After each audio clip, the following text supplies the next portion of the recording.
Bonjour, Ciné-Chat, c'est le talk show qui porte un regard unique sur le 7e art. Et aujourd'hui, tout ce que vous avez toujours voulu savoir sur Mission Impossible de Brian De Palma sans jamais oser le demander. En triplex de Los Angeles, Paris et Biarritz, je suis votre hôte Jean Weber, The Man with the Golden Pod. Et mes agents très spéciaux sont... Laurent Vachaud, ce podcast s'autodétruira dans 5 secondes. Philippe Sedbon, je ne suis pas un numéro, je suis un homme libre. C'est bien le prisonnier qu'on fait, hein. Et bienvenue dans Ciné-Chat.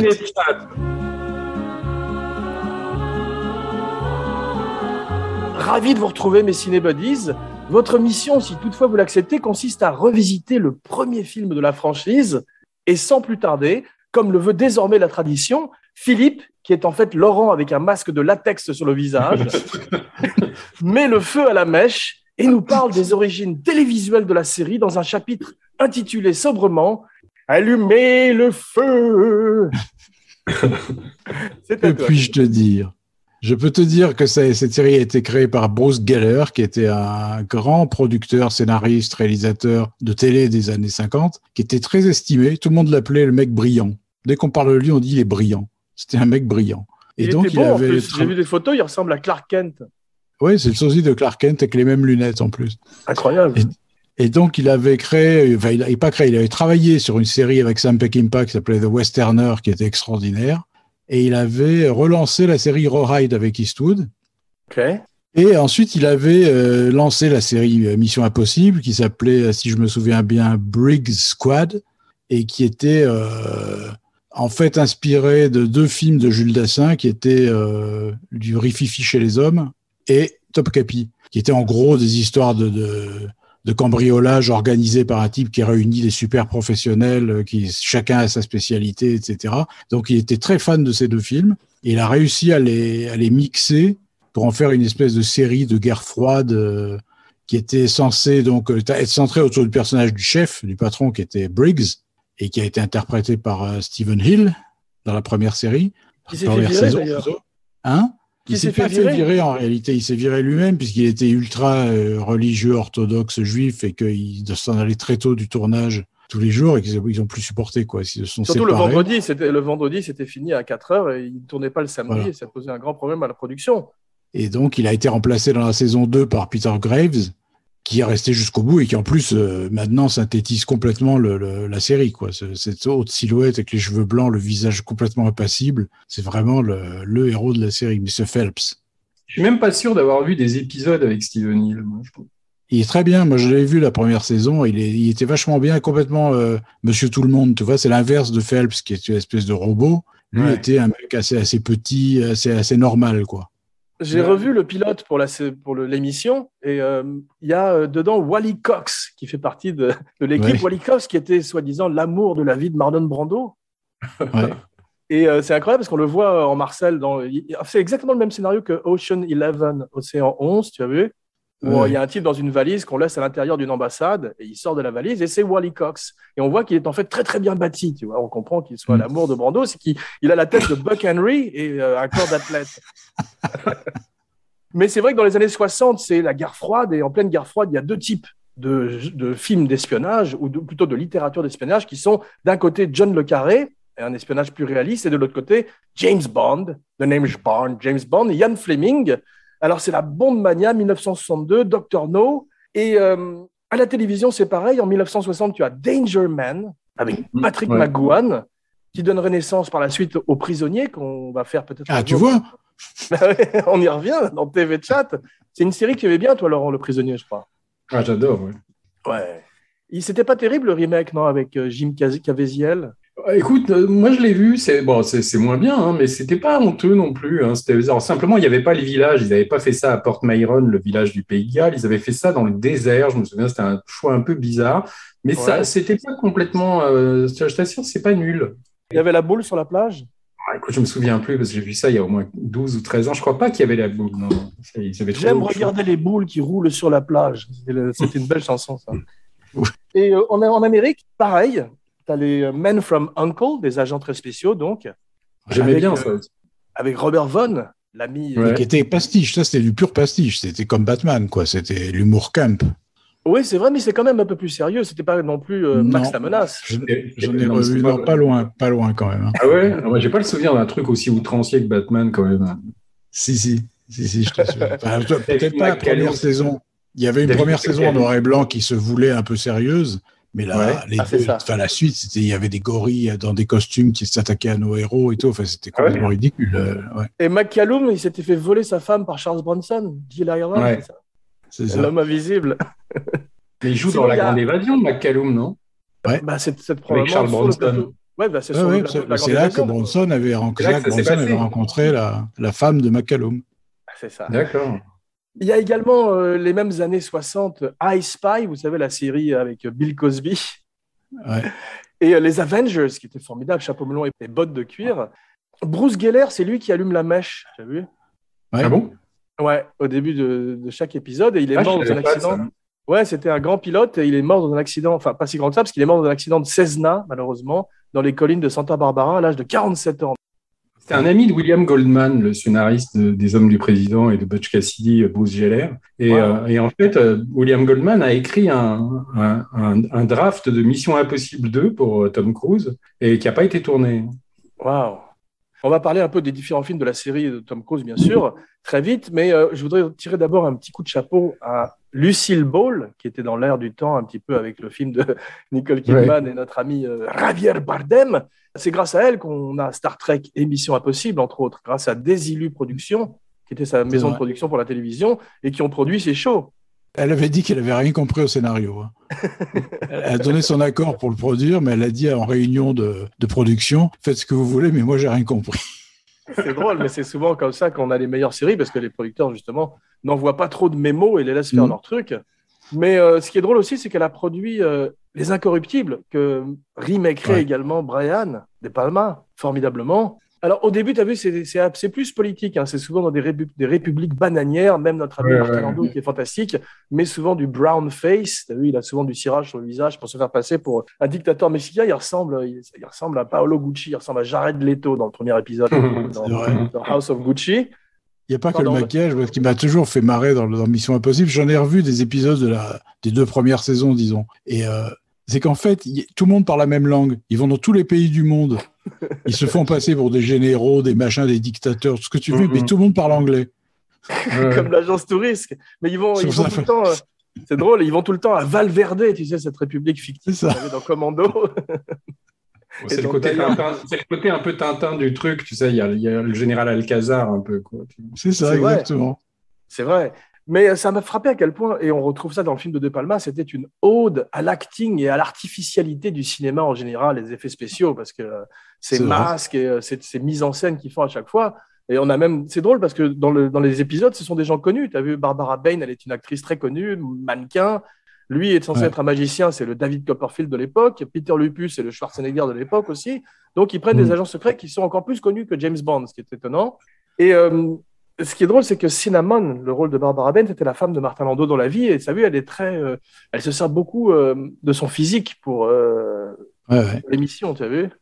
Surtout ses jambes, qu'on voit énormément. Ouais, c'est vrai. Mais il y avait qui? Il y avait Leslie Ann Warren après, non? Ouais. Ah, c'est ça, ouais, parce que c'était à l'époque, je crois que c'était après la 3e saison, après la 3e ou la 4e saison, je sais plus. Ils se sont complètement relocalisés aux États-Unis. Ils faisaient plus que des affaires internes contre la mafia, contre la mafia et contre le syndicat qui deviendrait les méchants dans les derniers films de Macquarie. Ouais. Peter Graves, je le connaissais pas, mais après je l'ai revu dans un de mes films préférés, qui est La Nuit du chasseur.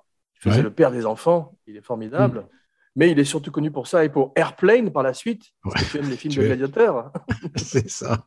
Donc on va commencer à parler du film de Brian De Palma et Laurent va nous en parler beaucoup, bien sûr, grâce à son formidable livre que je vous recommande une nouvelle fois aujourd'hui. On va faire un truc. Podcast avec ce bouquin. Tu sais quel serait l'indicateur quand le podcast est terminé? C'est quand on fera Mission to Mars. On saura que c'est le temps de raccrocher les gants. En cinéflop, Abracad De Palma. Tous les acteurs du film sont réinvités au départ pour le film de De Palma pour faire la première équipe qui est décimée dès les premières images. Ça, j'ai jamais réussi à savoir si c'était vrai. Ça, c'est-à-dire, on dit qu'en fait ils avaient prévu ça et qu'ils avaient demandé. Mais alors, t'imagines, ils avaient quel âge déjà à l'époque en 96, enfin 95. Mais il paraît que Barney, Greg Morris est allé à l'avant-première et qu'il est sorti dégoûté à la moitié du film. Non, mais il y a Léonard Nimoy. Moi, on m'avait dit Léonard Nimoy, Peter Graves. En fait, ils n'ont pas voulu parce qu'ils étaient outrés quand ils ont vu que c'était Peter Graves le méchant, enfin que c'était Phelps le méchant. Mais je vois mal comment ils auraient. T'imagines, t'aurais vu Tom Cruise avec une bande de vieillards. Enfin, ceci dit, Peter Graves, il a toujours eu la même tête avec ses cheveux blancs, donc il n'a pas d'âge. Il aurait très bien pu faire le rôle de John Voight. Ouais, non, moi, je pense que c'était pas une bonne idée. Je me demande si c'est authentique. Hein. En tout cas, De Palma, il m'a dit que lui, il n'avait jamais eu affaire à eux. Parce qu'au départ, tu sais, c'était Sidney Pollack qui a préparé. C'est ça, qui a développé le projet. Mais attends, je voulais juste terminer pour dire que Robert Conrad aussi détestait les mystères de l'Ouest. Oui, mais ça, on comprend mieux. Oui, le film. et Will Smith s'était excusé publiquement après. Mais là, c'était carrément une parodie presque, les mystères de l'Ouest. C'était pas drôle en plus. Ouais, c'est vrai, c'était très raté. Il faudrait le refaire d'ailleurs. Mais pour l'heure, plongeons avec Laurent, qui est en fait Philippe avec un masque en latex sur le visage, au cœur de la genèse du film de De Palma, dans un chapitre intitulé « Say hello to my little spy ».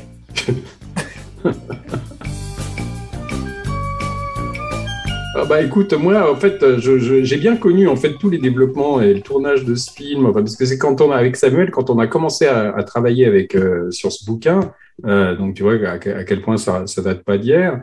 En fait, on a vraiment commencé à rentrer en contact avec lui quand il était en fait en train d'être en préparation de ce film, parce qu'il était venu à Paris pour auditionner des acteurs français, hein, parce qu'il y avait 2 personnages qu'ils avaient décidé qui seraient joués par des acteurs français. Est-ce que le personnage de Reno était toujours français parce qu'il s'appelle Krieger dedans?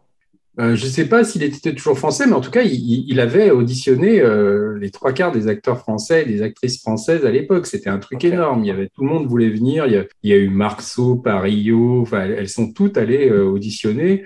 Et moi, j'étais dans la chambre. Je me souviens en train de l'interviewer pour déjà le bouquin. C'était la 2e fois que je le voyais. Et il y a Jean Reno qui est arrivé, tu vois. Et De Palma me dit, je vais être obligé de vous laisser parce que I must read an actor, tu vois. Et il y avait l'autre qui se tenait debout derrière, tu vois, qui m'a même pas regardé, tu vois, quoi.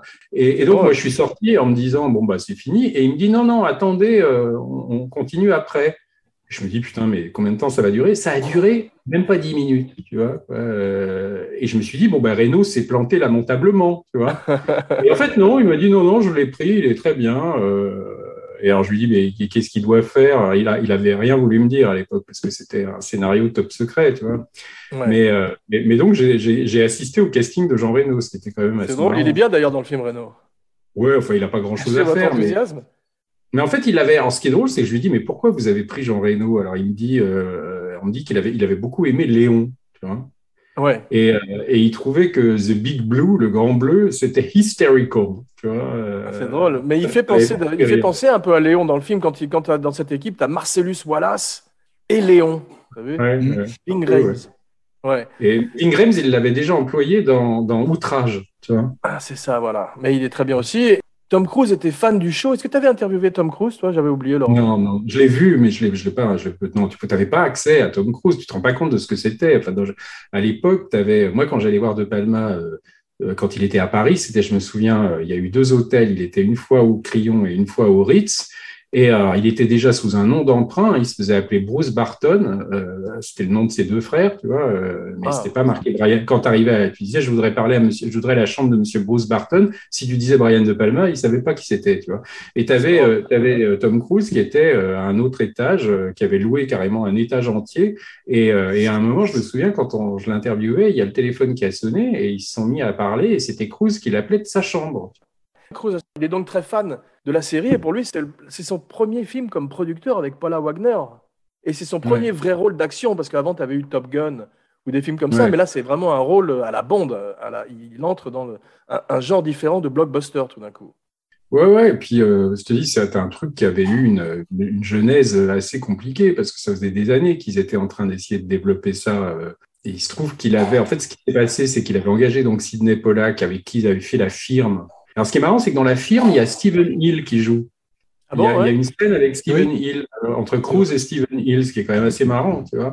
Et donc Pollack avait été engagé pour développer Mission Impossible, mais en fait, il paraît que Pollack, ça le branchait pas vraiment, tu vois. Enfin, il faisait ça parce qu'il pouvait pas dire non à Tom Cruise à l'époque, tu vois. Et donc, ils avaient engagé les scénaristes d'American Graffiti, ce qui était quand même un choix curieux, tu vois, pour développer le scénario. Gloria Katz et Willard Huyck. Et en fait, ils ont fait un scénario qui n'a pas du tout plu à Tom Cruise. C'est pas eux qui avaient écrit Howard the Duck? Si. Et donc, en fait, ils ont pas continué. Et Pollack s'est barré aussi pour faire Sabrina. Et donc, c'est là que Tom Cruise a pensé à De Palma, parce qu'en fait, il l'a rencontré à dîner chez Spielberg une fois. Ah, c'est ça. Et il disait, ouais, je suis en train de produire Mission Impossible. Enfin, je voudrais développer Mission Impossible, mais j'ai pas de metteur en scène, machin. Et puis alors, il y a Spielberg qui a désigné De Palma en disant, mais t'en as un tout trouvé là, tu vois. Et l'autre a cru que c'était une blague, parce que De Palma était quand même un metteur en scène pas du tout coté à l'époque. Hein. Tu vois, il avait fait Le Bûcher des Vanités. Carlitos Way avait pas marché non plus, mais il avait besoin d'un succès, d'un film commercial, ouais. Mais il paraît que Tom Cruise avait beaucoup aimé Carlitos Way. Et il paraît que Tom Cruise est rentré chez lui et a passé la nuit à revoir des films de Palma, tu vois, Les Incorruptibles, tout ça. Et il s'est dit, mais en fait, c'est une très bonne idée. Et donc, il l'a fait contacter et ils se sont rencontrés après pour parler de ça. Et ça devait être fin 93, début 94, tu vois. Et donc, lui, ça lui permettait de se relancer parce que ça faisait quand même... De Palma, ça faisait vraiment depuis Les Incorruptibles qu'il n'avait pas fait un vrai succès de box-office. Tu vois. Ouais, c'est étonnant que ce soit un reboot qui le remette en selle.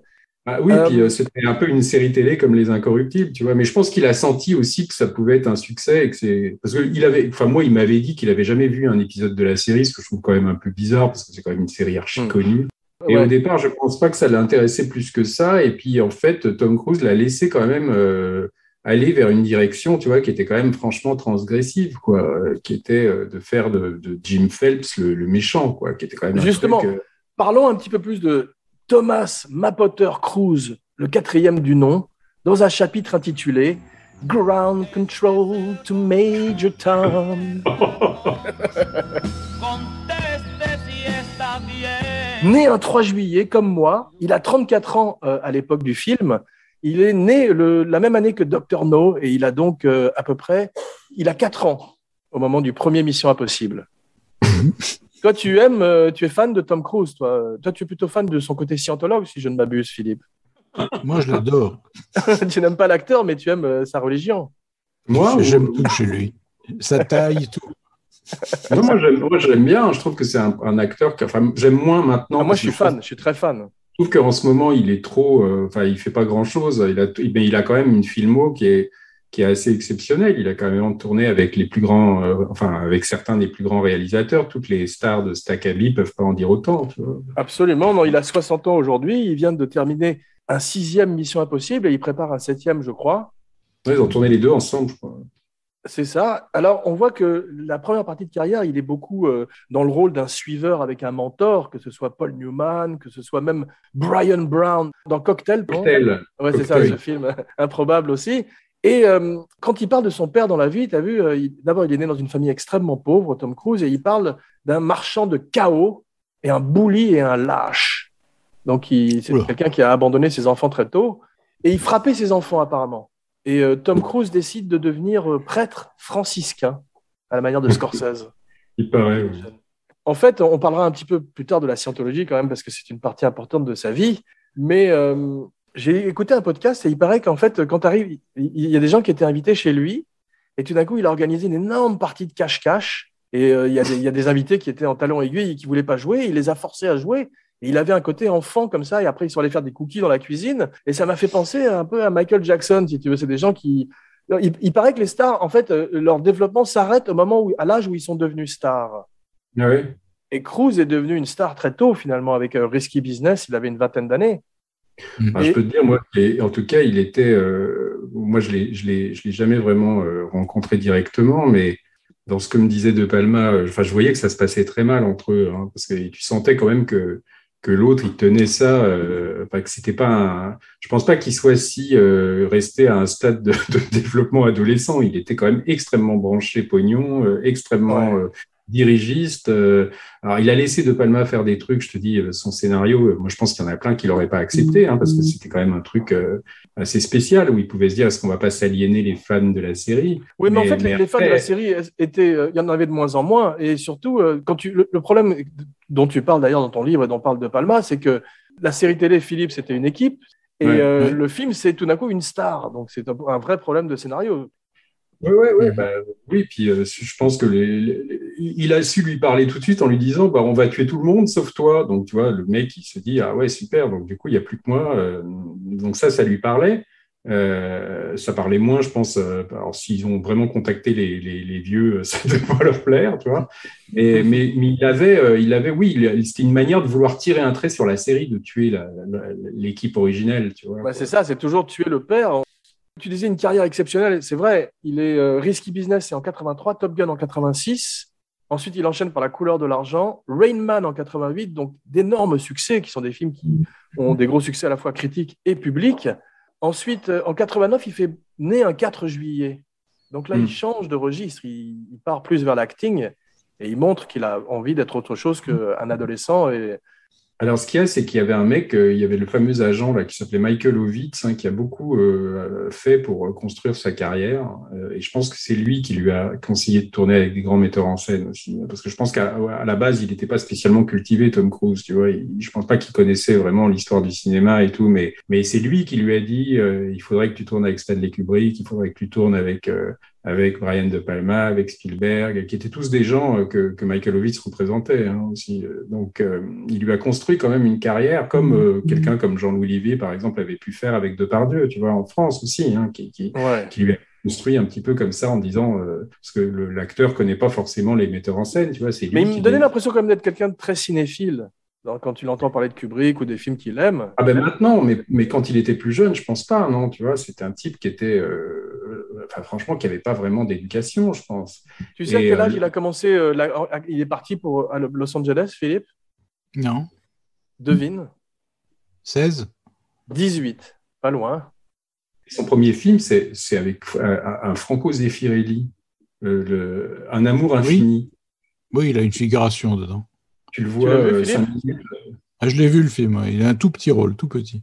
Tu le vois en short avec le héros qui est un gars qui a complètement disparu, le type qui jouait le rôle principal. Et bon, c'est un film sans intérêt, quoi. Mais donc ça a été son premier rôle au cinéma. Et après, il a fait un Curtis Hanson, mais qui est complètement inconnu, qui s'appelle Losing It, sur des histoires de jeunes ados qui veulent perdre leur pucelage. Virginité, c'est ça. Ouais. Il avait fait Taps, qui n'était pas inintéressant. Taps, qui était pas mal, mais où il y avait Sean Penn, il y avait surtout Timothy Hutton, c'était lui la star du film. Et il a fait aussi un truc... Outsiders, non? Ouais. Ça, c'était après. Il a fait un truc fait par le chef-op de Martin Scorsese qui s'appelait Michael Chapman, un machin sur un mec qui devient joueur de foot, je crois. All the Right Moves. C'est ça. Exactement, ouais. Et disons que son premier gros succès, c'est Risky Business, je crois. Et en fait, celui qui reposait sur lui, quoi. Ouais.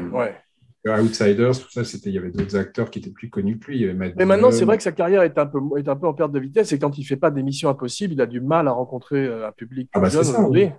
Il a essayé, et tous les films qu'il a fait, Eyes Wide Shut, dès que c'est pas des films de... Mais même plus récemment, c'est des films de bonne qualité. Tu as vu American Made, Philippe? Non. C'est ce film où il joue un mec qui a vraiment existé, qui lui ressemble pas du tout dans la vie, c'est une espèce de gros Américain. Si, le trafiquant de... Mais qui conduit un avion, c'est ça? C'est ça, voilà, de Doug Liman. Oui, très bien. Il était très bien en plus dedans. Voilà, mais il fait du bon travail avec Doug Liman, parce que tu te rappelles aussi de Edge of Tomorrow, ce film. Ouais. Et tu as vu, ils ont changé de titre pour la sortie Blu-ray, ça s'appelle Live, Die, Repeat. Oui, j'ai vu ça. Sa carrière avait commencé à prendre un mauvais tournant après qu'il ait sauté sur le canapé de Oprah Winfrey lors de son émission pour proclamer son amour pour Katie Holmes. Mais le problème, c'est que c'est des gars qui ont des emplois, si tu veux, c'est pas un De Niro ou un Nicholson, tu vois, c'est-à-dire même si je trouve qu'il s'est amélioré comme acteur par rapport à ses débuts, tu vois, Il y a le grand public ne l'accepte pas dans certains films, alors que dans Magnolia, moi je le trouve très bon. Je le trouve moins bon dans Eyes Wide Shut, mais Je le trouve formidable dans Interview with the Vampire. Ouais, aussi, ouais. Tout contre lui. Oui, ça avait marché. Ça, je crois que ça avait marché, Interview avec le vampire, mais il en a fait quelques-uns qui n'ont pas marché. Il avait fait ce film aussi là, où il était vraiment pas terrible. Là, Lions et agneaux, là, un truc de Robert Redford sur la Avec Meryl Streep. Ah ouais, non. Personne n'a vu. Et puis surtout le truc où il jouait le nazi, là, le machin de Bryan Singer, ce qui était quand même pas terrible, je trouve non plus. Je me rappelle plus, il parlait pas anglais avec l'accent allemand quand même, non? Non, il parlait anglais. Il parlait anglais. C'est comme dans Octobre Rouge où il parle russe pendant 10 minutes et après tout le monde se met à parler anglais sans aucune explication. Mais ce qui est marrant avec Tom Cruise, c'est qu'il y a toujours. Moi, j'avais demandé à De Palma, parce que ça m'avait par rapport à cette histoire de Scientologie, c'est que c'est toujours des scénarios où lui, en fait, est un mec qui est expulsé d'une communauté ou d'un groupe et où il reforme sa propre communauté en opposition au groupe, tu vois. C'est-à-dire quand tu vois la firme, c'est un peu ça, tu vois. C'est-à-dire il travaille dans une truc, il est expulsé, après il essaye de combattre la firme. Mission Impossible, c'est la CIA, enfin la CIA dans la CIA, il est expulsé dans le scénario du film là, et il forme sa propre équipe. Après, les vampires, il est expulsé des vampires, il forme sa propre famille de vampires, tu vois. Jerry Maguire, il fait partie d'une agence, il est expulsé de l'agence, il fait, tu vois, il y a toujours ce truc de déstabilisation, restabilisation, ce qui est un truc que font les sectes, tu vois. Et je pense que c'est complètement inconscient, mais il a tendance à reproduire ça dans beaucoup de ces. Le dernier samouraï, tu vois, le mec qui fait partie des Américains, il passe chez l'ennemi. Il y a toujours ce schéma-là. Et ce qui est drôle, c'est que le stade ultime du développement scientologue, c'est ce qu'on appelle le tétan. Tu vois, je crois que j'avais déjà eu l'occasion d'en parler. Ça s'appelle le tétan, T-E-T-H-A-N. Il s'appelle Ethan Hunt. Et dans Ethan Hunt, tu as tétan, tu vois, tu as l'anagramme. Ouais. Le nom est anagramme, comme on dit dans Rosemary's Baby, tu vois.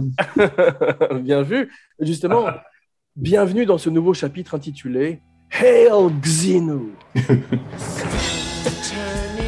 Mimi Rogers, 1986, la première femme de Tom Cruise. C'est comme ça qu'il est introduit à la scientologie. Ouais, parce que le père de Mimi Rogers, c'était un type qui avait des hautes fonctions dans la scientologie. C'est ça. Et tu sais en quelle année, Philippe, on a appris qu'il était scientologue? Non. 4 ans plus tard, en 1990, par un tabloïd. C'est pas avant?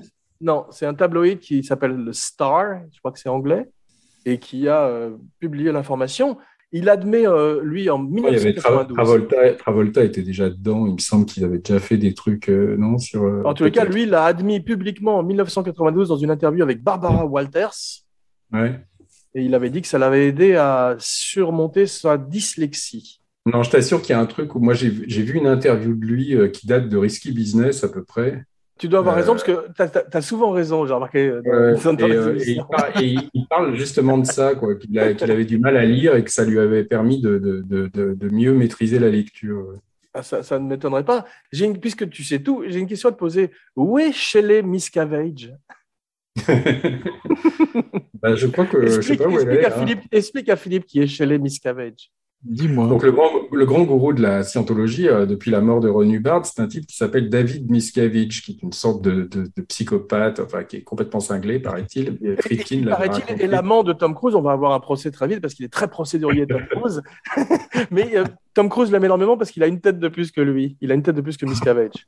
Ce qui est très rare. Vas-y, à toi. Miscavige, donc, a été marié avec une certaine Shelley Miscavige, et cette femme a disparu. Personne ne l'a revue depuis, mais je ne sais pas combien d'années, tu vois. Et il y a des légendes qui circulent comme quoi elle serait cloîtrée. 2004, la dernière fois. Voilà, elle serait cloîtrée quelque part avec l'interdiction de sortir, mais visiblement, ça, tu sais, ils ont des compounds, des trucs au milieu du désert. Enfin, donc, c'est très mystérieux. Il y a même un bouquin qui a été écrit, je crois, sur la disparition, enfin, sur cette femme que personne n'arrive à localiser. Apparemment, elle est toujours vivante, tu vois, mais personne ne sait où elle est, quoi. C'est très étonnant. Katie Holmes et Nicole Kidman ont réussi à s'échapper. Nicole Kidman a perdu 2 de ses enfants dans l'affaire, mais regarde simplement la photo de Nicole Kidman sortant de au moment où elle finalise son divorce. Ouais. À la tête, tu as l'impression qu'elle renaît. C'est extraordinaire. Et pareil pour Katie Holmes. Ouais, et surtout qu'elle devait avoir un gros chèque, non? Enfin, ils ont dû faire Elle a dit en interview qu'elle allait pouvoir recommencer à porter des talons hauts. C'est méchant, mais drôle. Moi, je les ai vus une fois ensemble dans une conférence de presse au moment d'Eyes Wide Shut, et c'est vrai que c'était un peu tendu, je me souviens, parce qu'il y avait beaucoup de questions pour elle, et très peu pour lui, et tu sentais qu'il la regardait un peu en la foudroyant du regard chaque fois qu'elle répondait, du style « et moi », quoi, tu vois. Wow. Tu avais vu leur film, Philippe, tu avais vu leur film irlandais, Far and Away? Oui, qui est pas nul.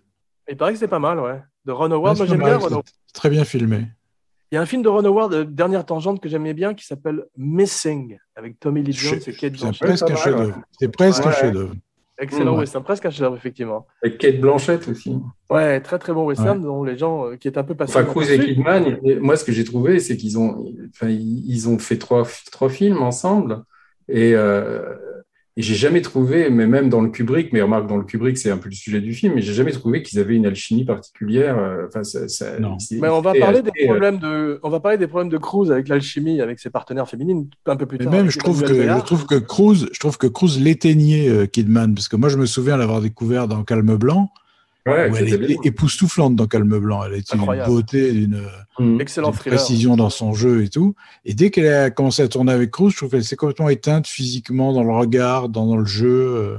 Parce que je pense qu'il ne l'autorisait pas à lui voler la vedette. Enfin, il fallait qu'elle soit la plante verte à côté. Et De Palma, il nous avait raconté enfin, il ne nous l'avait pas dit à l'époque, mais il nous l'a dit après, qu'il détestait Emmanuel Béard sur Mission Impossible. Alors, moi, j'ai pas bien compris pourquoi, mais il avait peur que Béard lui vole la vedette, tu vois, alors qu'elle a quand même un rôle. Il paraît qu'il s'est très mal comporté avec elle. C'est dans ton livre, je crois. Mais il s'est très mal comporté avec elle, en particulier dans la scène dans le train à la fin. Je sais pas pourquoi, parce que franchement, elle a pas un rôle non plus très important dans le film, tu vois. Mais il paraît qu'il était vraiment pas sympa avec elle. Justement, revenons à nos espions dans un chapitre intitulé Mèche courte. Et parlons un petit peu de Lalo Schifrin, qui est quand même un des most valuable players, un des players les plus importants de cette histoire, et grâce à qui on se souvient aujourd'hui de la série, c'est surtout ce thème extraordinaire. Moi, je suis très fan de Lalo Schifrin, comme tout le monde. Il était argentin. Et Silvestri est viré par Tom Cruise. Non, par De Palma. C'est De Palma qui vire Silvestri, parce qu'il n'est pas content de sa musique, c'est ça? Ouais, mais d'ailleurs, tu peux la trouver sur Internet, la musique de Silvestri, comme on appelle ça, bootleg, les compositions. Mais c'est pas terrible. Et en fait, ils l'ont réutilisé pour un film de L'Effaceur avec Arnold Schwarzenegger. J'aime beaucoup. Il y a des parties de la musique qui ont été replacées dans L'Effaceur. Tu sais que Silvestri, le compositeur là, qui a fait Retour vers le futur, qui a fait quasiment tous les films de Robert Zemeckis, c'est qu'il a fait un film, c'est de Philippe Clair, et dans lequel il y a Connie Nielsen aussi, quoi. Tu vois, l'actrice de Gladiator. Et je sais plus si c'est le Par où t'es rentré, on t'a pas vu sortir, un film avec un titre improbable dans lequel il y a Jerry Lewis aussi, tu vois, quoi. Ah oui, doublé avec l'accent pied noir. Voilà. Et alors, t'as quand même pas. J'avais vu une interview de lui en disant Philippe Clair, quel mec très marrant. Enfin, c'était complètement surréaliste. Mais il joue Philippe Clair. C'était une body story. De Palma, Philippe Clair. Tu vois. C'était une body story avec Jerry Lewis et Philippe Clair, si je ne m'abuse. Je crois, oui. Mais en fait, c'était produit, je crois, par Tarak Benamar, il me semble, ce truc, quoi. C'était tourné en Tunisie, je crois. Ça va être le prochain ciné-chat, ça, je sens. Dans quelles circonstances il s'est retrouvé à faire la musique de ce film, je ne sais plus, mais je crois qu'on peut trouver sur Internet une interview de lui où il en parle, qui est assez marrant. Et en fait, c'est vrai que De Palma, il avait pas du tout aimé la musique qu'il avait faite, et en fait je crois que l'autre voulait pas vraiment recommencer, tu vois, il voulait tout de suite enregistrer, donc ils ont été obligés de lui dire au revoir, quoi. Et surtout De Palma et la production voulaient Anna la manière 2 et avoir surtout un souvenir de Lalo Schifrin et l'utiliser son thème, alors que tous les autres. Mais ce qui est curieux, c'est que moi, je lui avais demandé, mais pourquoi vous n'avez pas demandé à Lalo Schifrin de faire toute la musique, et ils n'avaient pas du tout l'air de vouloir faire ça. Genre, je ne sais pas si Lalo Schifrin n'était pas intéressé, mais ils n'ont même pas demandé, quoi. Tu vois, ça n'avait pas l'air du tout d'être dans leur. Je suis pas sûr qu'il était le meilleur candidat pour scorer tout le film, parce qu'effectivement, c'est plutôt l'homme d'un thème. Tu vois, d'ailleurs, on voit dans la série télé, c'est tout le temps le même thème décliné, soit en marche militaire, soit en version plus soft. Mais là, tu l'entends pas mal. Enfin, ils l'ont réorchestré aussi dans celui-là. Enfin, tu l'entends. Le thème, c'est pas le fameux thème, mais le thème qui s'appelle The Clot. C'est très bien. Tu sais, avec les tambours comme ça. Ça, tu l'entends, je crois, dès la première scène du film. Mais dans la série, elle est essentielle, la musique, tout du long. Ça rythme les plans, ça rythme le montage. Enfin, tu vois, qui en soi, il n'y avait pas tant de plans que ça dans la série, tu vois. Et ça avait donné l'impression d'un truc super rythmé, super haletant comme ça, que c'était pas forcément. Ouais. Parce qu'ils ont gardé dans le premier film, en tout cas, c'est sur le générique, de montrer tous les moments forts du film. Oui. Défile à toute vitesse, tu vois, comme il y avait au début de chaque épisode. Absolument. Mais tu as vu, c'est U2 qui fait qui réinterprète, pas U2, c'est Adam Clayton et je sais plus l'autre, le batteur, je crois, qui réinterprète le thème. On verrait que Limp Bizkit le ferait pour le deuxième, le pire de la série à mon avis. Je pense que c'est celui-ci ton préféré, Laurent. Celui de De Palma, donc, de la série. Oui. Et toi, Philippe, je pense que c'est le troisième, non, c'est ça? Hein? C'est le troisième, ton préféré? En vrai, c'est le troisième, ouais. Parce que c'est le meilleur méchant, Philippe Seymour Hoffman, non? Philippe Sedbon Hoffman. Ouais, je pense que grâce à lui, et le début que j'aime beaucoup avec la fille à Kerry Russell, qui était géniale, je trouve. Ouais, j'aime beaucoup aussi celui-là, effectivement. Le seul que j'aime pas, c'est celui de John Woo. Ouais, pareil. Moi, je trouve, tu vois, les deux derniers, là, ou les trois derniers, je sais plus, non, les trois derniers, moi, je les trouve bien, mais j'arrive pas vraiment à les distinguer, tu vois. Enfin, les Macquarie et le Mon préféré, c'est Ghost Protocol. C'est celui où il escalade le Burj Khalifa, parce que là, tout d'un coup, tu as une scène, une action piece. Ouais, mais en fait, c'est devenu quoi? C'est des gros films de cascade maintenant, en fait, tu vois. Mais t'as l'impression que le scénario, c'est toujours le même, quoi. Enfin, c'est toujours la mystérieuse organisation d'espions devenus militants. Mais ils ont pris ce qu'il y avait presque de mieux dans Bond, qui sont quand même ces grandes séquences d'action et tout, et ils ont monté tout à 11, et ça marche. Mais tu regardes bien, c'est quand même une bonne franchise. Le De Palma, si tu regardes bien, il y a pas, je crois qu'il doit y avoir un coup de feu, tu vois. Il n'y a pas de coup de feu, ouais. Alors tous les autres, ils sont là à canarder ou à faire à part la cascade sur le train à la fin qui est en fait faite en studio. Il y a pas ce qui est devenu après le trademark des films de Mission Impossible, c'est-à-dire des cascades en réel, tu vois, parce que maintenant il fait les cascades pour de vrai, enfin dans des trucs. C'est pas du tout des fonds verts et ça il n'avait pas encore enfin je sais pas s'il aurait pu faire sur un TGV, peut-être c'était compliqué en vrai, hein, mais il l'a fait sur un avion, donc je pense qu'il aurait pu le faire sur un TGV, mais à l'époque il n'avait pas l'air de vouloir encore faire des cascades absolument extraordinaires comme ça, d'en faire la marque de la série, du film, quoi. Ouais. Mais pour en revenir au film, moi le souvenir que j'ai de ce truc, c'est que d'abord c'était interminable, je sais pas, il a travaillé 2 ans là-dessus. Et nous, c'est 2 ans pendant lesquels on l'a pas vu parce qu'il n'était pas joignable, hein. Moi, je me souviens, je suis allé le voir pour continuer le bouquin. C'était en août 95. Il venait de finir. Il était en train de revoir le montage final. Il était crevé. Je me souviens, il dormait pas. Et j'étais allé le voir 4-5 jours à Londres. Et en fait, il en pouvait plus. Il avait qu'une envie, c'était rentrer chez lui. Tu vois, et il t'expliquait qu'il avait l'impression d'avoir passé 10 ans là-dessus, quoi. Ouais, ça c'est des tournages très très difficiles et ça s'est pas très bien passé sur le plateau non plus. Aussi bien non, ça se passait, entre les problèmes de scénario et les problèmes d'ego, ça dure très très difficile. Ça se passait très mal. Non, mais alors ce qui se passe, c'est qu'ils avaient surtout. De Palma avait des choses qu'il voulait tourner différemment, puis ça coûtait très cher, et l'autre lui disait en gros, écoute, je suis bien gentil de t'avoir employé parce que tu étais unemployable, tu vois, et donc, si tu veux vraiment, pourquoi tu mets pas, il lui avait dit, j'ai mis mes 20 millions à moi, parce qu'il n'avait pas pris de salaire, Tom Cruise, pour faire le film. Ouais. Il avait juste un pourcentage sur les recettes, tu vois, ce qui lui a rapporté bien plus. Mais il avait dit à De Palma, j'ai mis mes 20 millions, mais les tiens, tu vois, quoi. et ça c'était très tendu, surtout quand ils étaient, je me souviens, quand ils sont revenus à Londres, qu'ils devaient faire toutes les scènes où il est pendu par les pieds et tout ça, je me souviens ça. Et l'aquarium est à Pinewood aussi, l'intérieur. Ouais. L'extérieur est à Prague, comme beaucoup de scènes du film. Et John Voight fait un méchant, c'est la première fois qu'il fait un méchant. Non ? Ils ont commencé par Prague. Écoute, je sais pas si c'est la première. Philippe, il avait déjà fait des méchants, John Voight ? Je crois pas avant. J'ai pas souvenir. Mais ça faisait longtemps qu'on l'avait pas vu, non ? Ça faisait très longtemps qu'on l'avait pas vu quand il a refait Mission Impossible. Oui. C'est ce que dit De Palma, je crois, qui s'était arrêté pendant les années 80, non ? Oui, c'est ça. Parce que d'un coup, on l'a retrouvé vieilli, un peu bouffi, etc. C'était très surprenant parce qu'on l'a pas vu depuis très longtemps. Mais c'est vrai que maintenant, il fait que des méchants depuis, tu te rappelles, Anaconda, où il essayait de faire Pacino dans Scarface. Il nous avait raconté en fait qu'il le connaissait depuis les années 60, Jon Voight. Il disait en fait qu'il aurait dû être un acteur aussi important que Pacino, De Niro, Nicholson. Enfin, que lui, il le trouvait aussi talentueux et il avait tout en fait, parce qu'il a eu un Oscar aussi. Tu vois, enfin, c'était un type quand même qui était très très populaire dans les années. Justement, il n'a pas.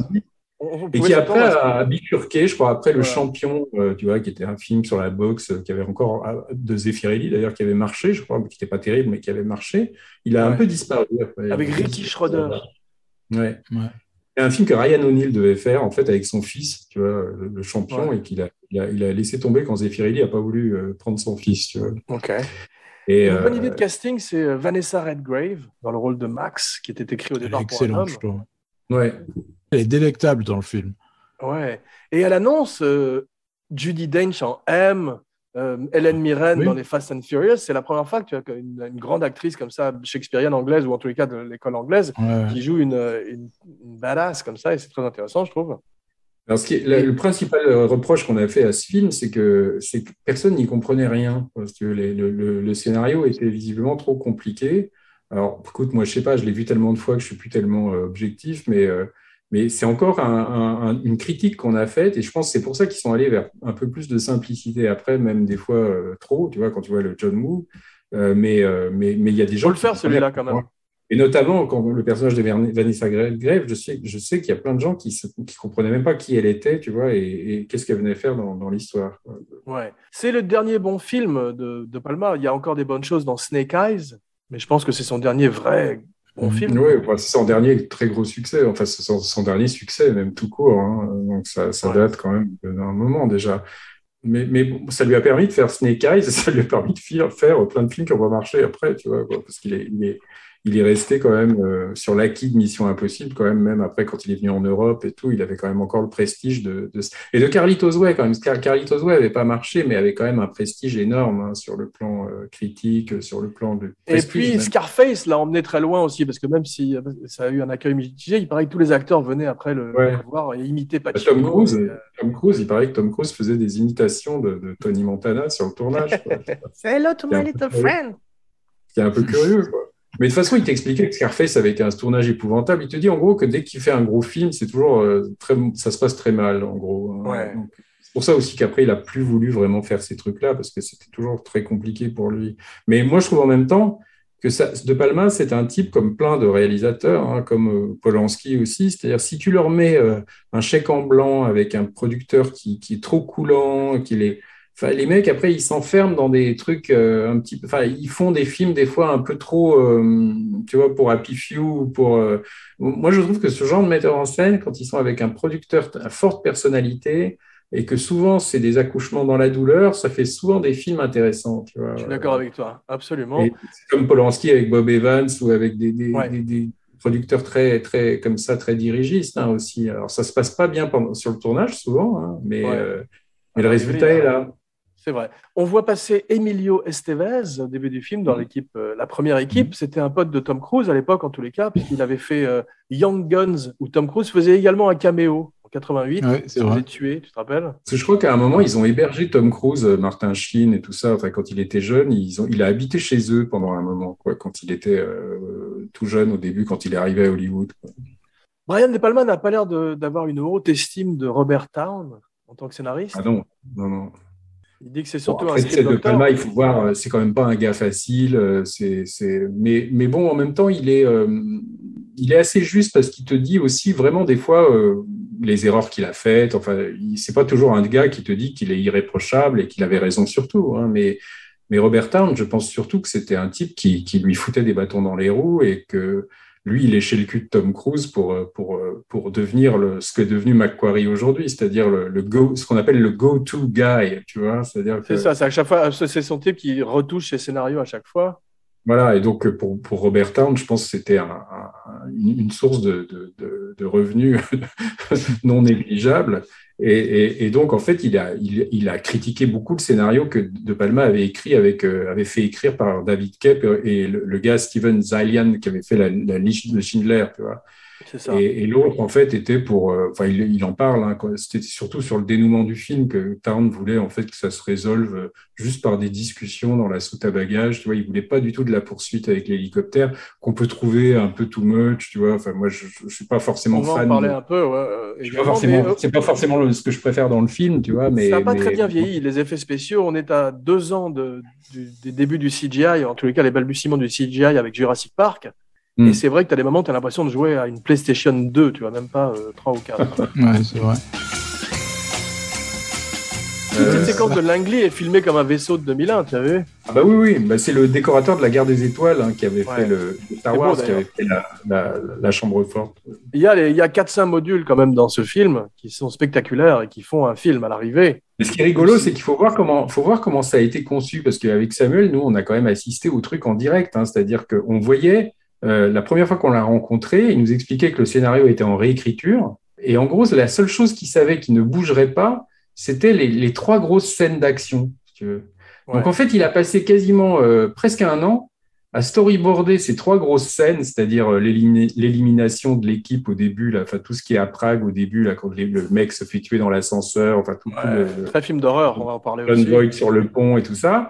Après, le cambriolage à la CIA et le truc du train, quoi. Tu vois, enfin, donc, en gros, il savait que ces 3 morceaux seraient dans le film, si tu veux, quels que soient les changements apportés au scénario. Donc, C'est drôle. il a passé quand même, mais presque 1 an à storyboarder. Je me souviens, il nous avait montré sur son Mac portable de l'époque, il n'y avait pas de MacBook, c'était un Mac SE, je me souviens. Et tu avais, non, comment ça s'appelait, les Mac portables, tu sais, qui étaient marrons, là. Et alors, il avait un logiciel pour les architectes, tu vois, un truc en 3D. C'est-à-dire que tu avais le plan qui était comme un plan d'appartement, tu vois, et tu mettais ta souris, tu cliquais à un endroit et ça te montrait la vue en 3D, tu vois, du décor. Donc, il avait fait ses storyboards entièrement là-dessus. Il nous avait montré. Et tu avais presque l'impression de voir le film déjà. C'était complètement plan par plan. Il avait déjà C'est l'ancêtre chorégraphié. du prévis, de la prévisualisation que font tous les films. C'est un truc pour architecte, c'était pas du tout un machin pour le cinéma. Et moi, il m'avait donné le nom du truc. Et effectivement, je l'avais trouvé après. Tu pouvais l'acheter pour le Mac à l'époque. J'ai Il n'y avait pas entendu dire d'internet à l'époque. J'ai entendu dire qu'il y avait d'autres acteurs qui étaient pressentis pour le rôle de Ethan Hunt, George Clooney, Bruce Willis, Travolta et Nicolas Cage. Ouais, mais ça, c'était avant que Tom Cruise arrive dans le potage. Exactement. Hein. Exactement. Dès qu'il Et a- même Ralph Fiennes aussi. Ils avaient pensé à Al Pacino ou à Robert Redford pour le rôle de Jim Phelps. Je vais dire Michael Ah bon Phelps. Et pour Claire, donc, que jouerait Emmanuel Béard, Juliette Binoche et Geneviève Bujold. Elle était un peu vieille, non Non, ça, c'est pas vrai. Ouais. Juliette Binoche, c'est vrai, oui. Mais Juliette Bujold, non. Ouais, Non, Geneviève Bujold, c'était peut-être pour Max, je sais pas, tu vois, et encore. Non, mais Max, c'était un mec au départ. Non, mais le casting, au départ, ce qu'il y a, c'est que les Willard Huyck et Gloria Katz, là, les premiers scénaristes, en fait, ils avaient imaginé une intrigue qui ne se passait qu'aux États-Unis. Ça se passait tout en Amérique, donc tous les personnages étaient américains. Et c'est De Palma après qui a dit, en fait, Mission Impossible, on peut aller dans tous les pays du monde. Donc c'est lui qui a insisté après pour aller en Europe, et tu avais des scènes où il recrutait toute son équipe. Alors tu en avais un qui était dans une prison en Irlande, un autre qui était en Inde, et donc il fallait qu'il aille en Inde. Donc ça rajoutait quand même beaucoup d'argent pour le budget. Et ils ont renoncé en fait à montrer. C'est pour ça que tu les vois tout de suite dans le wagon du train, tu sais, quand tu fais la connaissance de Reno et de Ving Rhames, ils sont déjà tout de suite dans un wagon. Alors que normalement, tu avais des séquences où il allait les chercher, tu vois, là où ils étaient, quoi. Et ça on arrivait très tard à la mission, en fait. C'est ça. Et moi, j'ai lu une version du scénario où tu as tout un truc sur, en fait, il couche avec Emmanuel Béard au début. Et il a des scrupules, genre j'ai couché avec la femme de mon chef, tu vois. Donc le mec, il est grosse différence d'âge entre Emmanuel Béard et John Voight. Ben voilà. Et du coup, tu vois, il est plein de scrupules vis-à-vis de. Tu te demandes s'il va pas avouer et donc ça n'a rien à faire là-dedans, tu vois. C'est un truc qu'ils ont évacué, ils ont eu raison, quoi, parce que c'était pas le sujet, quoi. Ouais. En même temps, Voight lui reproche d'avoir convoité sa femme. C'est ça, oui, à la fin, mais je t'assure qu'au début, dans le scénario, il y avait un quart d'heure au début où ils couchaient ensemble, tu sais, à la première scène, là, quand il la ranime avec la seringue et tout ça. Après, normalement, tu les voyais coucher ensemble, et après, ils étaient là en se disant, qu'est-ce qu'on a fait, tu vois, enfin, le machin, genre mauvaise conscience et tout. Et ça rallongeait le scénario. Ce cold open, ce début de film aurait pu être mieux, je trouve, à la James Bond. On aurait pu avoir quelque chose d'un peu plus spectaculaire. J'avais oublié d'ailleurs cette séquence qui, comme tu dis dans ton livre, rappelle les contes de fées, puisqu'il arrive et il ranime la Belle au bois dormant, et qu'on a tout au long du film cette ambiance onirique à la Brian De Palma, presque carrément un film d'horreur quand on est à Prague. Avec l'élimination de l'équipe, on a l'impression d'être à Whitechapel et on regrette qu'il n'ait pas fait un film sur Jack l'Éventreur, tu vois. Avec la musique de Danny Elfman qui fait un peu conte de fées aussi, tu vois, avec surtout là, dans toute la scène où quand il comprend, il y a quand même la scène que moi j'adore dans le film, c'est quand Voight est en train d'expliquer ce qui s'est passé, donc il est en train de mentir, et que tu as l'autre qui l'écoute et qui recompose dans sa tête la vérité, en fait, ce qui est un truc assez audacieux, tu vois, pour un blockbuster, où d'ailleurs il y a plein de gens qui n'ont pas bien compris ce que ça voulait dire, tu vois. Et là, tu as une espèce de musique, tu vois, pendant que Cruise visualise ce qui s'est probablement passé et la trahison de Voight, tu as une espèce de musique avec des chœurs et tout ça qui fait vraiment penser aux musiques de Elfman pour Tim Burton et qui donne un côté un petit peu conte de fées au truc, tu vois. C'est vrai. Cruise, la première fois qu'il enlève son masque, il a vraiment l'air d'avoir 16 ans. Il fait vraiment très, très jeune.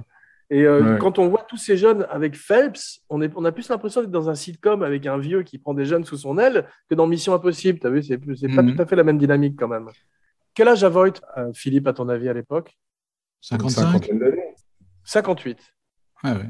Emmanuel Béard, 33 ans. Je pense que c'est voulu parce que le sous-texte, en fait, et même par rapport au conte de fées, c'est l'ogre qui tue tous ses enfants, tu vois. Donc, tu avais l'idée quand même que Voight était la figure du père et que les autres, en fait, sont un peu ses enfants, tu vois, et que Cruise est un peu son fils symbolique, tu vois.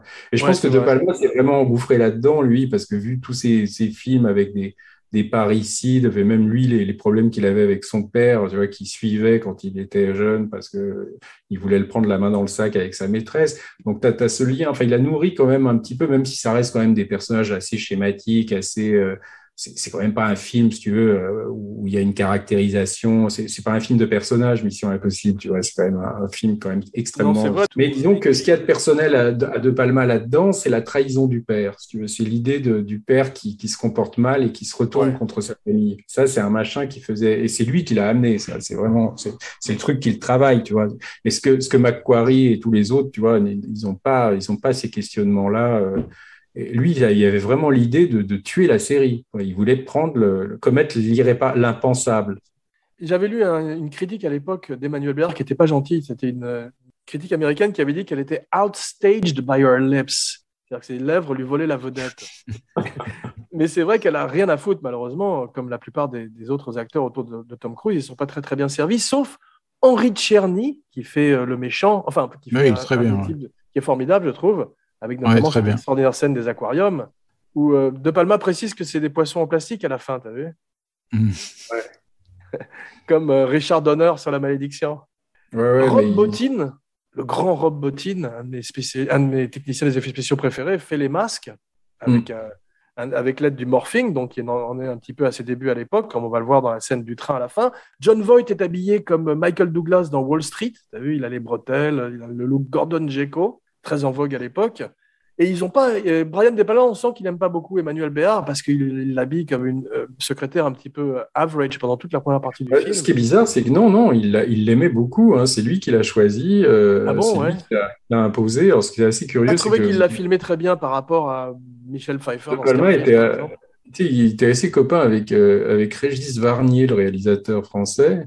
Ouais. Et en fait, c'était Varnier qui faisait un film avec Emmanuel Béard à l'époque et il avait montré des rushs à De Palma.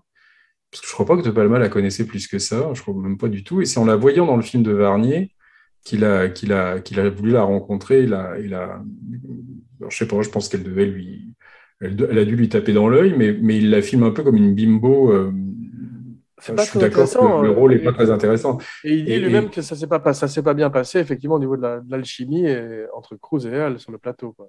Il a dit, elle est à peine filmée, hein, si tu regardes Emmanuel Béard. Elle est à peine filmée. Elle est toujours en oblique. Il n'y a pas de très gros plan d'elle. Et puis, en plus, elle paraît décalée dans son jeu. C'est-à-dire qu'elle est très intense dans son jeu et ses regards, où il n'y a pas lieu, tu vois, parfois. C'est surtout qu'ils ont coupé des scènes aussi. Enfin, il y avait plus de scènes qu'ils ont enlevées. Et surtout, je crois après que... ce qui est bizarre, c'est que Binoche, qui à un moment... au départ, De Palma, il voulait prendre Binoche, qui était à l'époque la fille un peu connue parce qu'elle avait eu un Oscar pour Le Patient anglais. Et je crois que Binoche, en fait, il y avait un problème de contrat. Je sais pas, ils n'ont pas réussi à se mettre d'accord. Je sais pas si c'est sur le pognon ou si sur.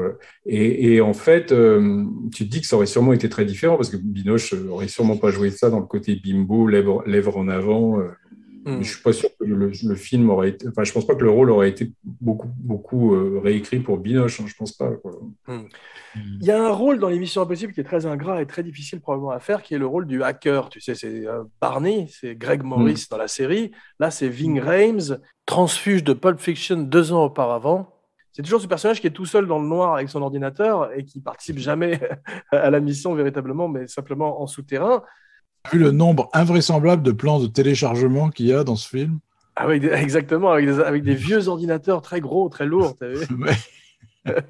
Il faut se rappeler qu'à l'époque, là, c'est un des premiers films où tu vois l'Internet jouer un rôle dans le film, tu vois, les salons de discussion, les trucs qu'on connaît. Maintenant, aujourd'hui, ça nous paraît ringard parce qu'on est habitué à l'Internet. Mais il faut quand même voir qu'en 1996, moi, par exemple, je me souviens quand je l'ai vu, quand j'étais allé à Londres en 95, je savais à peu près ce qu'était Internet, mais c'était encore le truc, tu sais, où on se connectait avec des... Je suis même pas sûr qu'on avait encore Internet à l'époque. Je crois que ça a commencé en 95 en France, tu sais, avec le téléphone où il fallait... Mais lui, je me souviens, il avait déjà un truc où il était à Londres, il y avait son ordinateur, il était connecté en permanence sur Internet, tu vois.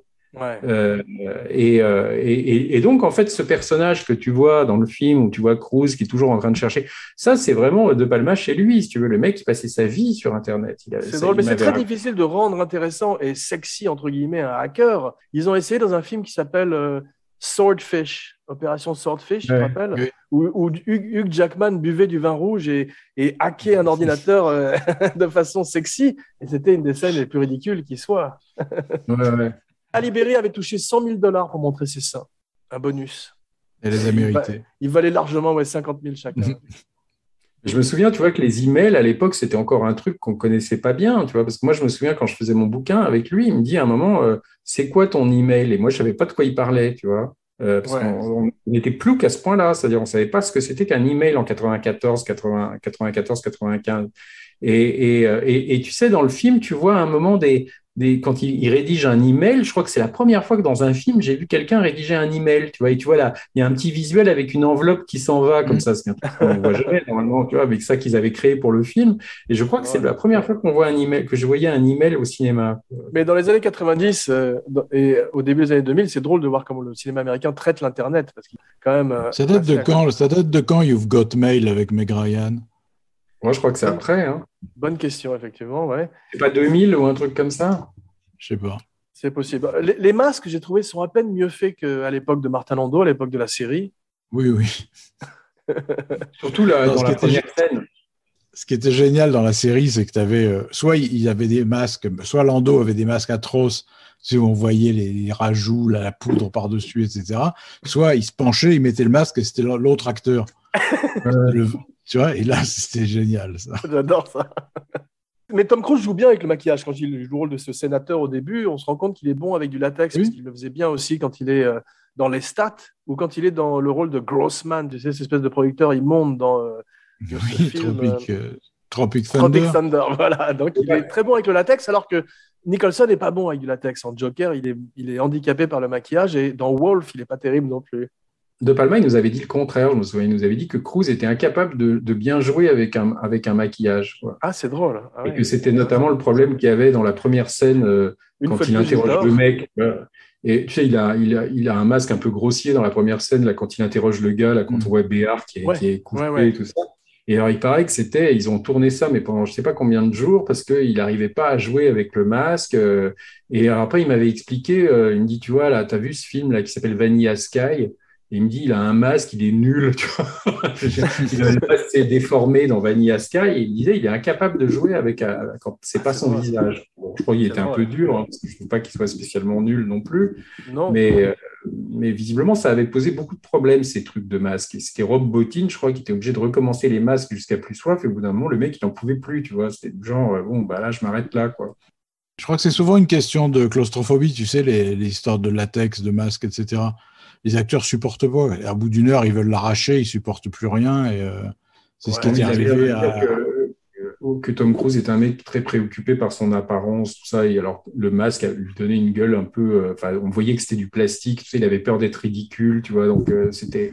Mais rien que la préparation d'un masque de latex comme ça, où tu dois mettre 2 pailles dans ton nez et passer quelques heures avec la tête engoncée dans la glaise, ça doit être terrifiant, ça aussi. Comme ouais, ça, moi, je pourrais pas du tout. Moi, ça. Claustro comme je suis, je pourrais pas.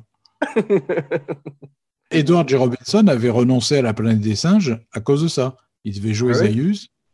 Ouais, et il avait passé les essais, déjà, ça avait été très dur pour fabriquer les masques et tout. Et le premier jour de tournage, il est devenu fou. Il a dit j'arrête, je peux pas continuer. Il s'était tout arraché.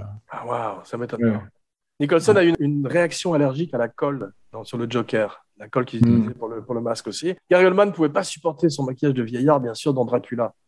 Après, les mecs, ils sont payés tellement, si tu veux, qu'ils peuvent endurer, tu vois, quelques séances de maquillage. Hein, c'est pas, mais Mission Impossible, c'est le problème principal qu'il y avait, je me souviens, c'était ces 2 scénaristes qui étaient chacun dans un hôtel différent, où ils écrivaient chacun, il y en a un qui écrivait ce que Tom Cruise voulait, et l'autre qui écrivait ce que De Palma voulait, et chaque matin, tu avais De Palma et Cruise qui arrivaient chacun avec des versions différentes du scénario et qui se les agitaient devant le nez, comme ça, tu vois. Oh là là. C'était, paraît-il, un coach. Moi, j'avais parlé à David Koepp une fois, là, il disait que pour rien au monde, il aurait voulu refaire ça, tu vois, que c'était visiblement. Alors, peut-être que le côté, on comprend pas grand-chose au scénario, ça vient peut-être de ça aussi, c'est qu'il y avait par moments, ils ont dû coller ensemble des versions qui venaient des versions différentes. J'aime bien quand De Palma montre ses racines de films d'horreur, que ce soit La mort d'Emilio Estevez, qui est très gore. T'as vu, c'est digne de Saw. Ouais. Avec les pointes qui sortent et tout, ou tout ce passage à Prague où on est dans un film d'horreur, quand elle est attrapée derrière la grille et qu'on voit pas Jean Reno au début, ça fait très très peur. On est dans un giallo, on est dans un univers que maîtrise formidablement De Palma, et c'est ça la force des Missions Impossibles, c'est que le fait de changer de metteur en scène et de prendre des metteurs en scène qui sont des vrais metteurs en scène, c'est que les films ont une véritable identité visuelle, contrairement à toute une époque de James Bond. Même, je regardais où on était James Bond à cette époque, c'est l'ère Brosnan qui a commencé 1 an auparavant, et on entre dans un univers visuel un peu plus générique, ce qui n'est pas le cas des Missions Impossibles, qui, même aussi ridicule soit-il avec le deuxième, a quand même cet univers de John Woo avec ses colombes qui reviennent. Non, ce que De Palma il a amené un peu, c'est le côté film de conspiration américain des années 70, tu vois, c'est-à-dire que ce qui est curieux, c'est qu'on aurait pu croire que tout le début avec Cruise qui assiste à l'élimination de son équipe, qui se retrouve traqué comme le type qui aurait peut-être tué son équipe, ça fait quand même penser aux 3 jours du Condor de Sidney Pollack, tu vois. Et en fait, c'est pas du tout Pollack. Moi, je pensais que c'était Pollack, tu vois, qui quand il développait Mission Impossible avait peut-être. Alors qu'en fait, non, c'est De Palma qui a voulu faire ça, tu vois. Et après, quand tu vois Cruise qui est après quand il est revenu, tu vois, qui va se planquer dans sa chambre là, qui commence à envoyer les mails et tout, il entend du bruit, tu vois, et il a le fantasme de voir John Voight arriver, tu vois, avec du sang partout sur la chemise, et ça fait penser à la scène de Marathon Man, tu sais, où tu as Dustin Hoffman qui voit Roy Scheider arriver comme ça, et c'est cette culpabilité alors qu'en fait c'est Béard qui arrive, mais il a une espèce, dans son demi-sommeil, il voit, et ça fait vraiment penser à Marathon Man, tu vois, quoi. Absolument, tu as tout à fait raison. Donc tu as un peu les fantômes des films de conspiration, de films américains des années 70, comme ça, qu'à mon avis. C'est ça qui en fait un Mission Impossible à part par rapport aux autres, qui effectivement rejoindraient une formule beaucoup plus de films d'action. Chez Macquarie, il y a des trucs où ils ont un peu repris des choses du De Palma de temps en temps, quoi. Ouais. De Palma a refusé de faire la promotion, donc il a quand même eu une mauvaise expérience. Tu as vu, il a refusé de faire toute la promotion du film, j'ai vu. Ah ouais, et puis je me souviens, ça avait fait un gros ramdam parce que tu avais. Moi, j'avais rencontré, quand je connaissais William Friedkin, j'avais rencontré sa femme, la Sherry Lansing, et qui était celle qui dirigeait Paramount à l'époque de ce film. Et moi, j'en avais profité pour l'interroger un peu, tu vois, et elle m'avait dit que ça avait été terrible parce que De Palma avait disparu. Wow. Et ils étaient persuadés, en fait, que c'était parce qu'il n'aimait pas le film, tu vois. Et ils n'arrivaient pas à savoir où il était. Il avait foutu le camp et il s'était enfermé, en fait, dans un motel, tu vois. Et je sais qu'à l'époque, il avait des problèmes dans sa vie personnelle. Je ne sais plus s'il était en train de divorcer. Il s'était marié et il a divorcé carrément 6 mois après, je crois. Enfin, et donc, il avait coupé les ponts, personne ne savait, et donc il n'est pas venu à la première. Et il paraît que Tom Cruise l'avait très très mal pris, tu vois, en croyant qu'il désavouait le film, quoi, tu vois. Et donc ils avaient la trouille qui donne une interview pour dire je déteste le film et tout ça.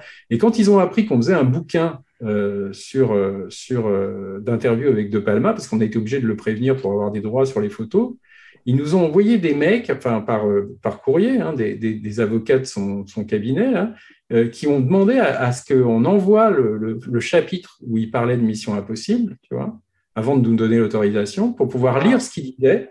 Wow. Alors, on leur a envoyé, mais c'était en français, on l'avait déjà complètement traduit. Donc, ils ont à leurs frais retraduit en anglais tout le passage. C'était long, hein, et ils nous l'ont renvoyé pour qu'on approuve la traduction. Et à partir du moment où on avait approuvé, il fallait qu'on s'engage à ne rien changer au texte. Tu vois, il ne fallait pas qu'on rajoute un truc, qu'on enlève un truc, sinon ils ne nous donnaient pas l'autorisation pour utiliser des photos de Tom Cruise. C'est drôle parce qu'ils m'ont demandé de faire la même chose pour le podcast aujourd'hui, donc je dois leur envoyer. Là. Alors, tu sais, ça me fait penser quand même à ces mecs qui doivent payer leurs avocats, je ne sais pas combien de milliers de dollars tous les jours. Donc les gars, ils font du zèle, tu vois, il faut vraiment montrer, tu vois, on assure là. Mais je pense qu'il était quand même un peu nerveux. Comme De Palma n'avait pas du tout parlé du tout de ce film nulle part, il devait être nerveux de dire quoi, il parle à des Français, est-ce qu'il ne va pas raconter des trucs, tu vois, sur comment ça s'est mal passé. Donc, ils étaient très nerveux de ça. Et en fait, on l'a quand même pas respecté, puisque là, dans les dernières versions du bouquin, on a rajouté plein de trucs, et notamment que Cruise se comportait très mal avec Emmanuel Béard, ça, c'était pas dans la première version. Tu vois. Ah, intéressant, ouais. Et ça, il nous l'avait pas raconté à l'époque aussi. Ouais. J'adore la scène de l'aquarium, bien sûr, où Tom Cruise fait sa cascade lui-même. C'est très spectaculaire. C'est la première fois où il commence quasiment à courir dans les films. Il ne s'arrêterait plus jusqu'à aujourd'hui. Et il prend vraiment des risques. Tu as vu, on voit qu'il escalade. Il est obligé de sauter des chaises qui sont emmenées par ces hectolitres d'eau.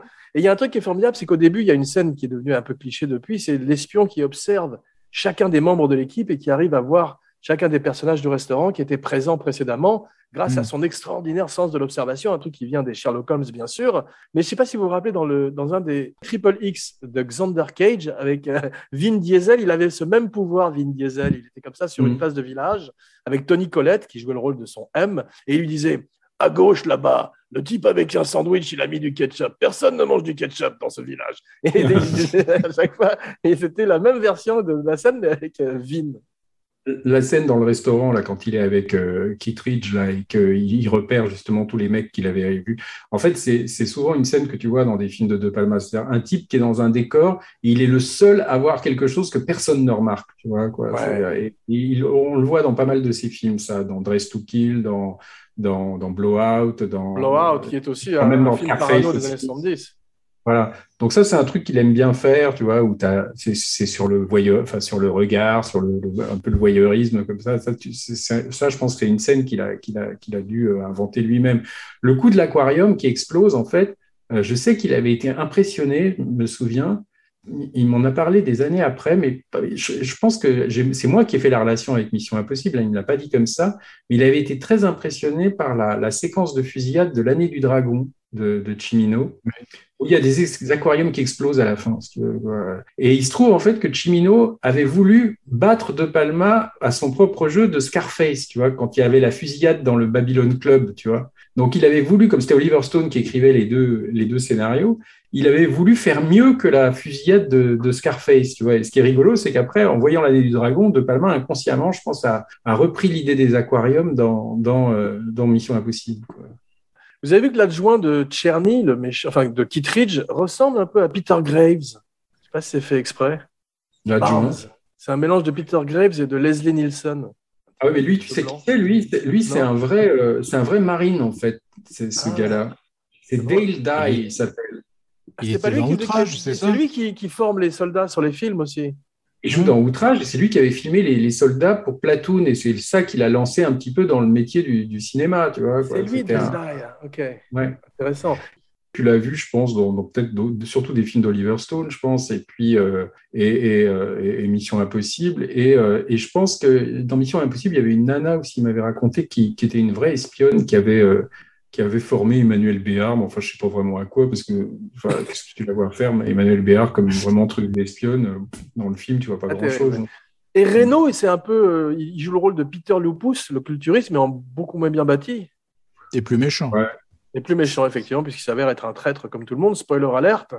La séquence de Langley, cette extraordinaire séquence dont on parlait, elle est vraiment un des points forts du film, quand même, où Tom Cruise a été obligé de lester ses chaussures avec des pièces en plomb pour arriver à faire cet extraordinaire numéro d'acrobate. On dirait le Cirque du Soleil. Il a l'agilité et la grâce d'un danseur. Et là, on voit effectivement tout son talent. Alors, ce qui était marrant dans cette scène, c'est qu'ils ont mis longtemps à la tourner parce que il paraît qu'à un moment, il avait appelé Reno pour que Reno vienne, parce qu'ils ont fait des retakes après, je crois. Enfin, ils l'ont tourné je ne sais pas combien de fois. Et alors, donc, Reno avait été obligé alors qu'il était rentré en France, il avait été obligé de rentrer à Londres pour tourner pendant une journée. Et en fait, il les a tous plantés parce qu'il fallait qu'il aille voir Stanley Kubrick chez lui, tu vois, qui commençait déjà à parler d'Eyes Wide Shut. En hélicoptère, je me rappelle. Voilà, ils sont tous retrouvés à attendre une journée entière sans rien faire sur le truc parce que l'autre était chez Kubrick, tu vois, quoi. C'est drôle. Il y a un truc qui paye énormément dans cette séquence, et je pense que c'est son hommage à Top Capi, c'est le silence. Ouais. Alors qu'à l'époque, il y aurait eu beaucoup de musique derrière, musique de suspense plus générique, alors que là, effectivement, tout le talent de De Palma ressort dans ce silence extraordinaire de cette antichambre totalement stérile, comme un film de Kubrick. Et ce qui était drôle aussi, c'est le contrepoint entre ce côté stérile, blanc, ultra propre et tout, et le mec qui va gerber toutes les 3 secondes. Voilà. L'irruption du viscéral dans le robotique. Ouais. Il y a un truc qui a dû être très chiant à filmer, c'est la goutte de sueur. De petits effets qui sont très difficiles à obtenir en direct. Comme par exemple dans Jurassic Park, un des effets les plus difficiles, c'était pas les T-Rex ou les Vélociraptors, c'était les cercles d'eau concentriques. Tu sais, dans le petit gobelet dans la voiture avant l'arrivée du T-Rex.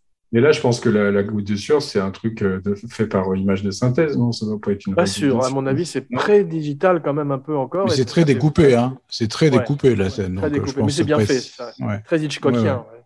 Je sais qu'au début quand ils ont commencé à préparer le film, en fait, il était obsédé par cette histoire ça faisait longtemps qu'il voulait faire un film sur un casse. Et l'idée de la scène de l'anglais, hein, c'était quand même un peu faire comme un casse. Et il avait un copain qui était scénariste de Scorsese et qui était ancien critique de Time, qui s'appelle Jay Cox, et qui lui avait en fait préparé des films comme ça où il y avait ce qu'il pensait être des casses très spectaculaires, tu vois. Et en fait, il y avait Top Capi et il a quand même repris la scène de Top Capi, un gars qui est pendu comme ça et qui va cambrioler un bijou, enfin dans le film de Jules Dassin. Hein. Ouais.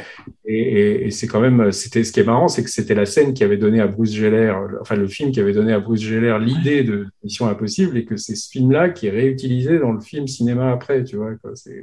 Top Capi est quand même un film important pour Mission Impossible, donc tu vois. Mais ça avait été donc préparé par, je me souviens, Jay Cox, parce que moi je l'ai connu, Jay Cox, et ils avaient passé, je sais pas, un mois à discuter des meilleures scènes de casse qu'il y avait eu au cinéma. Il était obsédé par l'idée de faire un des plus beaux casses, tu vois. C'est vrai que c'est très cinématographique. Il paraît que Reno s'est pas très bien entendu avec Tom Cruise. Non. J'ai entendu dire qu'il lui a offert une édition rare d'un livre de Molière et que Tom Cruise l'avait à peine remercié. Je crois qu'il l'avait mal fait. Ouais, puis c'était l'époque, si tu veux, Béard, c'était un peu pareil, si tu veux, c'est des gens qui étaient des grosses vedettes en France, tu vois, et ils se retrouvent tout d'un coup sur un film américain où on les traite à peine mieux que des figurants, tu vois. C'est-à-dire qu'on leur donnait pas les nouvelles pages du scénario, ils les découvraient vraiment le jour du tournage de la scène, tu vois.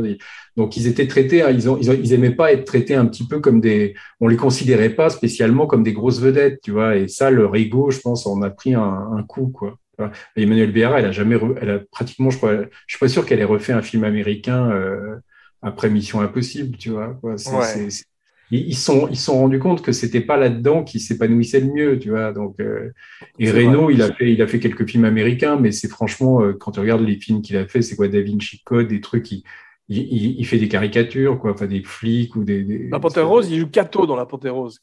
Godzilla, tu vois. Là, il avait fait un Godzilla, je crois, il jouait dedans. Ouais, avec Matthew Broderick.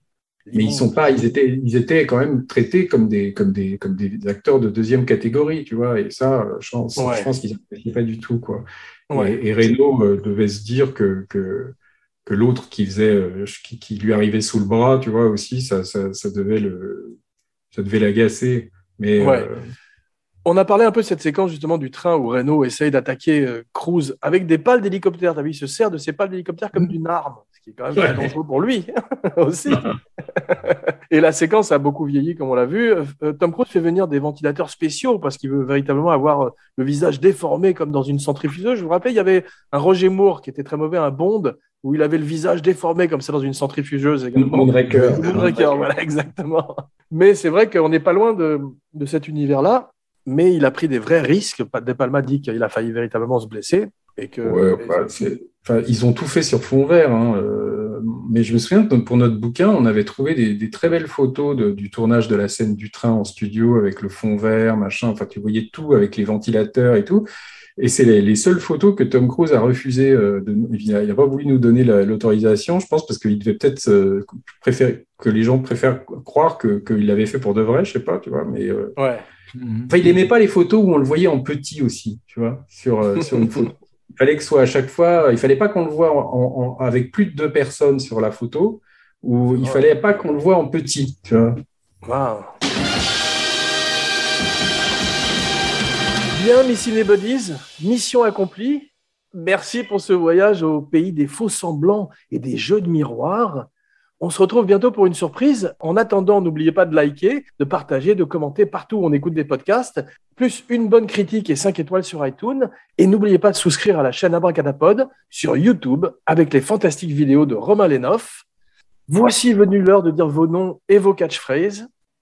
Et Laurent Vachaud, bonjour chez vous. Tu vois, c'est toi là, c'est moi le prisonnier. Philippe Sedbon, j'ai pas de catchphrase. Pour Abracadapod et Cinéchat, Jean Weber, signing off. Do you expect me to podcast? No, I expect you to die, Mr. Bond.